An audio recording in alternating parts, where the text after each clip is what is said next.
Poultry form मध्ये आपण काय केलेले आहेत, 2 मोड दिलेले आहेत, ऑटो मोड आणि मॅन्युअल मोड. ज्यावेळेस आपण मॅन्युअल मोडला देतो ना, त्यावेळेस आपण काय करतो की आपण ऍप्लिकेशन वरून आपल्याला वॉटर पंप कधी ऑन करायचंय, पिल्लांना पाणी कधीची गरज आहे ते आपल्याला या ठिकाणी दिसतं की गरज आहे की नाही. मग आपण काय करायचं की वॉटर पंप आपण इथून ऑन ऑफ करू शकतो की वायरलेसली IoT बेस आपण ब्लिंक ऍप्लिकेशन वरून ते ऑन ऑफ करू शकतो. त्याच्यानंतर काय की टेम्परेचर आपल्याला दिसतंय की कमी जास्त होतंय किंवा जास्त हीट होतंय, तर आपण ते काय करू शकतो की ऑफ करू शकतो हीटर.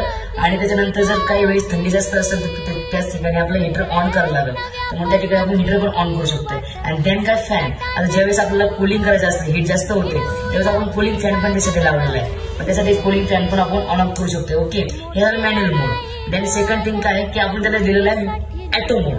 आज ज्यावेळेस आपण ऑटो मोडला एखादी सिस्टम टाकतो, म्हणजे ते काय करतात, that is input output device, input device घेतात, म्हणजे याचं टेम्परेचर घेतात, किती टेम्परेचर आहे, त्याच्यानंतर हीट किती करतंय, किंवा काय जी काय लेवल असेल पाण्याची लेवल त्याच्यामध्ये आतमध्ये किती आहे काय आहे, ती ऑटो मोडली होती. म्हणजे कसं की आता मी ऑटो मोडला टाकलं तर सिस्टम पूर्ण ऑफ होऊन जातं आणि टेम्परेचर जसं आता समजा काय की पाणी नाही म्हणून वॉटर पंप ऑन झालेला आहे. दॅट इज ती सिस्टम की ऑटो मोड आणि मॅन्युअल मोडचा फरक काय, आणि याचा यूज काय कुठे कुठे केला जातो, ज्यावेळेस ठिकाणी पोल्ट्री फार्म असतात. आता प्रॉब्लेम काय बिहाइंड इट की त्याच्यामध्ये टेम्परेचर मेंटेन करावं लागतं पिल्लांसाठी, जे काही लहान पिल्लं असतात किंवा कोंबड्यांची पिल्लं असतात त्याला मेंटेन ठेवावं लागतं, तेव्हा ते सस्टेन करू शकतात.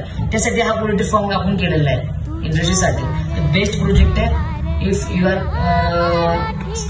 interested to contact with Swarajya Robotics and fully purchase this product.